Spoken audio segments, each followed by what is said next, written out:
अस्सलाम वालेकुम स्टूडेंट्स, कैसे हैं आप सब? खैरियत से हैं? उम्मीद करता हूं कि आप बिल्कुल ठीक ठाक होंगे।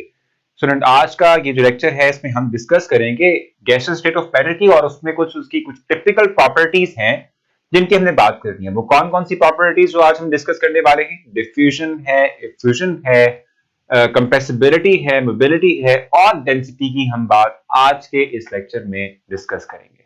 तो जी स्टूडेंट, जैसे मैंने आपसे कहा कि हमने गैसियस स्टेट ऑफ मैटर की बात करनी है। अब पिछले लेक्चर के अंदर आपको याद होगा कि हमने गैसेस के हवाले से कुछ इंफॉर्मेशन गैदर की थी। जैसे हमने कहा था कि गैसेस जो होती हैं they always have no definite shape and definite volume. उनका ना तो डेफिनेट शेप होती है और ना ही डेफिनेट वॉल्यूम होता है। Never they have never definite shape and definite volume. ठीक है, इस तरीके से हमने ये बात भी डिस्कस की थी कि पार्टिकल्स के दरमियान डिस्टेंस काफी ज्यादा होता है और मोशन होती है, रिमूव करते हैं particles from one end to the other end. ठीक है, अब हम बात करेंगे टिपिकल प्रॉपर्टीज ऑफ गैसेस की। तो उसमें सबसे पहली प्रॉपर्टी जो मैं इसमें आपको एक्सप्लेन करने वाला हूं दैट इज डिफ्यूजन। ठीक है, डिफ्यूजन का प्रोसेस क्या है, किस तरह से इसको डिफाइन करते हैं, और इसको हम थोड़ा सा पिक्चर डायग्राम के थ्रू जो है समझने की कोशिश करेंगे कि डिफ्यूजन का प्रोसेस एक्चुअली है क्या। तो हम इस वक्त फर्स्ट प्रॉपर्टी की बात करेंगे that is diffusion.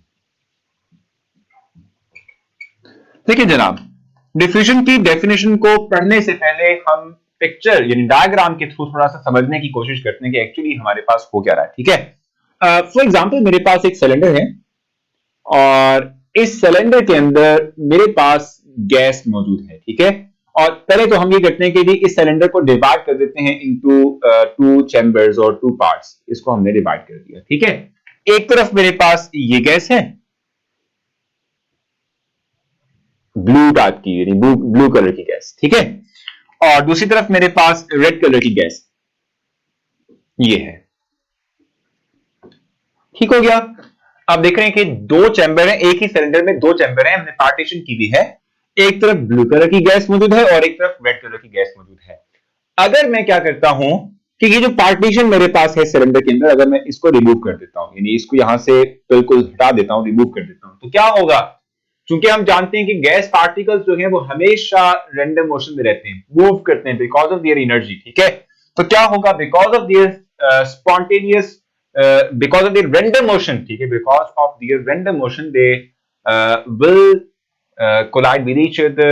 Because of their random motion they will mix together. ठीक है, और इस प्रोसेस को हम डिफ्यूजन का प्रोसेस कहते हैं। यानी कुछ देर बाद क्या होगा कि ये जो रेड कलर की हमारे पास गैस थी वो क्या हो जाएगी? मिक्स हो जाएगी विद ब्लू कलर गैस। ठीक है, और इस जो मिक्सिंग अप ऑफ गैसेस हैं because of their random motion and collision, ठीक है, इस प्रोसेस को हम कहते हैं डिफ्यूजन। ठीक है, क्या मतलब है इसका? एक ऐसा प्रोसेस जिसमें के गैसेस के पार्टिकल्स अपनी रैंडम मोशन की वजह से एक दूसरे के अंदर मिक्सअप हो जाएं। ठीक है, इस तरह के प्रोसेस को हम क्या कहते हैं? डिफ्यूजन का प्रोसेस कहते हैं। एक वो प्रोसेस जिसमें के स्पॉन्टेनियस मिक्सिंग हो गैसेस की, किस वजह से? Because of their random motion की मूवमेंट की वजह से, ठीक है, एक दूसरे के साथ मिक्सअप हो जाएंगे। इस प्रोसेस को हम कहते हैं डिफ्यूजन। ठीक है, और जहां तक डिफ्यूजन की बात है तो हम ये बात कहते हैं कि जो लाइटर गैसेस होती हैं they diffuse faster than heavier gases. ठीक है, लाइटर गैसेस फास्ट मूव करती हैं, लिख लेते हैं लाइटर गैसेस डिफ्यूज फास्टर।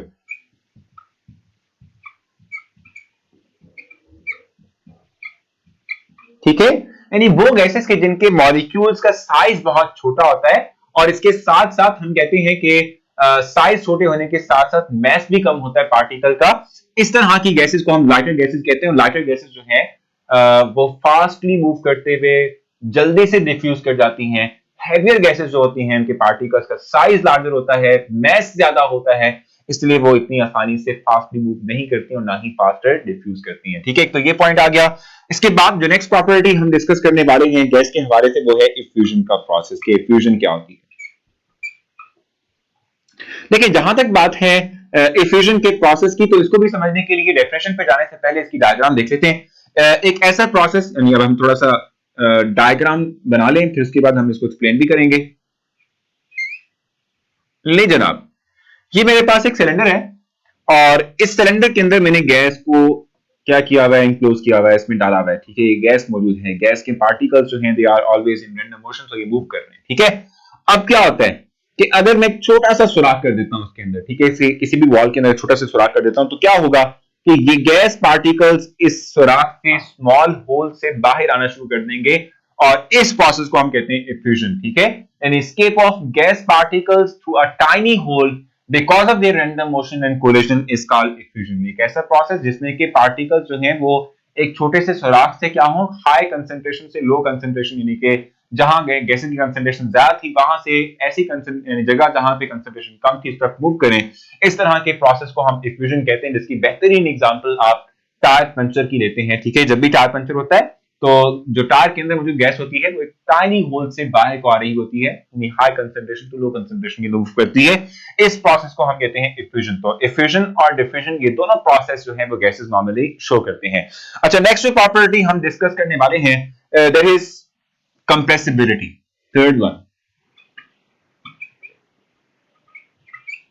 हम गैस को कंप्रेस कर सकते हैं, तो कंप्रेसिबिलिटी की बात करेंगे। कंप्रेसिबिलिटी क्या होती है?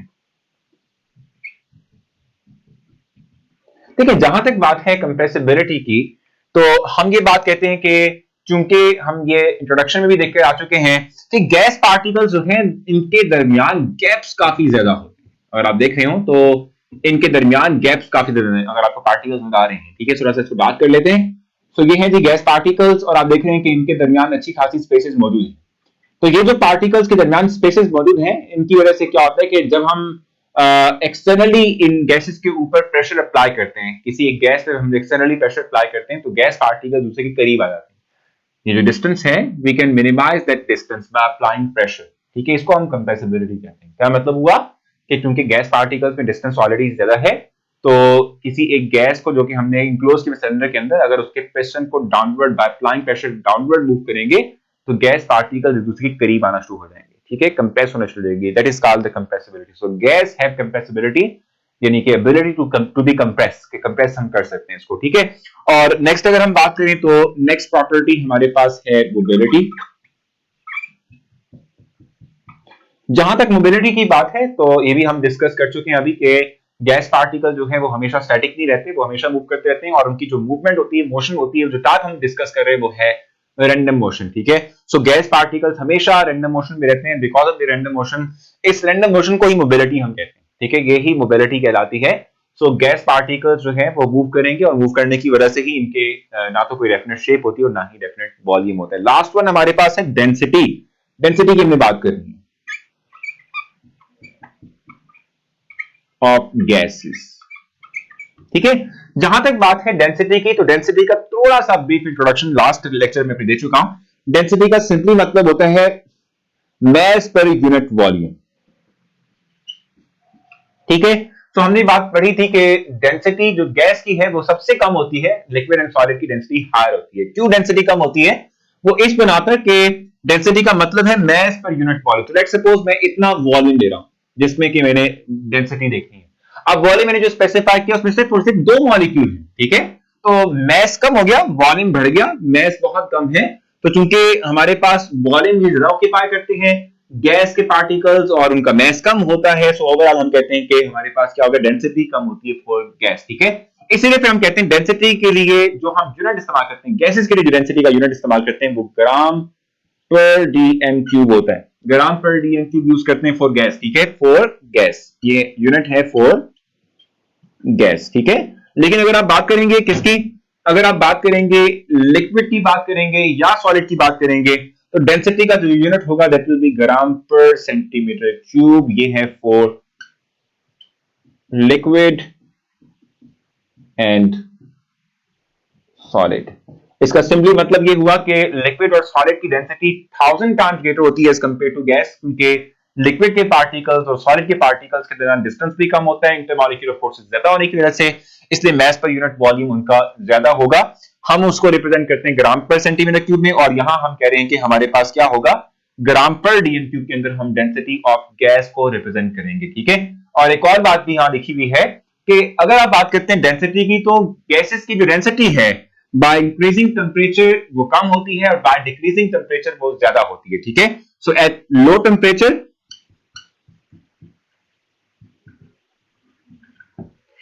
gas will always have high density, ठीक है, ज्यादा डेंसिटी होती है। एट लो टेम्परेचर डेंसिटी क्या हो जाती है, वो ज्यादा होगी। जैसे कि हमारे पास एयर है, एयर के अंदर जो ऑक्सीजन की डेंसिटी है वो 1.4 ग्राम पर डीएम क्यूब है एट 20 डिग्री सेल्सियस, 20 नहीं 15 सॉरी हाँ 20 डिग्री सेंटीग्रेड, ठीक है 20 डिग्री सेंटीग्रेड, ठीक हो गया। 1.4 ग्राम पर सेंटीमीटर पर डीएम क्यूब है 20 डिग्री सेंटीग्रेड पर किसकी डेंसिटी, ऑक्सीजन की डेंसिटी इन एयर, ठीक है। लेकिन अगर हम टेम्परेचर कम कर दें, अगर हम टेम्परेचर ले आए कहां भाई, अगर हम टेम्परेचर ले आए 0 डिग्री सेंटीग्रेड पर, ठीक है, तो यही डेंसिटी क्या हो जाएगी, ये 1.5 बन जाएगी, ठीक है, ग्राम पर डीएम क्यूब। और ये कब बनेगी, एट 0 डिग्री सेंटीग्रेड, ठीक है। जब टेम्परेचर हमारे पास क्या हो जाएगा, 0 हो जाएगा, हम इसको थोड़ा सा ऊपर ऐड कर लेते हैं ताकि आपको नजर आ जाए, ठीक है। इन पॉइंट्स को ऊपर ऐड कर लेते हैं। हम बात कर रहे हैं टेम्परेचर की, तो हम ये बात कह रहे हैं कि टेम्परेचर डिपेंडेंट फिनोमिना है, ठीक है ये। तो हमने कहा कि 20 डिग्री सेंटीग्रेड के ऊपर जो ऑक्सीजन है इन एयर, ठीक है, इसकी डेंसिटी होती है 1.4 ग्राम पर डीएम क्यूब, ठीक है। लेकिन अगर आप बात करते हैं 0 डिग्री सेंटीग्रेड के ऊपर, तो ऑक्सीजन की डेंसिटी एट 0 डिग्री सेंटीग्रेड हम कहते हैं कि ये होती है 1.5 ग्राम पर डीएम क्यूब, ठीक है। सो आप देख रहे हैं कि by decreasing temperature the density of the gas will always increase, यही पॉइंट हमने यहां भी डिस्कस किया था। And by increasing the temperature the density of the gas will becomes lower, क्योंकि टेम्परेचर बढ़ाने से गैस एक्सपेंड करती है, वॉल्यूम बढ़ेगा, डेंसिटी कम हो जाएगी, ठीक है। सो उम्मीद है कि आपको ये तमाम पॉइंट्स मैंने डिस्कस किए समझ आ चुके होंगे। कोई कंफ्यूजन रह गई तो आप मुझसे कैंपस ऐप के थ्रू पूछ सकते हैं, मैं आपको जरूर रिस्पॉन्स दूंगा। अपना बहुत सारा ख्याल रखें, इंशाल्लाह आपसे मुलाकात होगी नेक्स्ट सेक्शन में, तब तक के लिए अल्लाह हाफिज।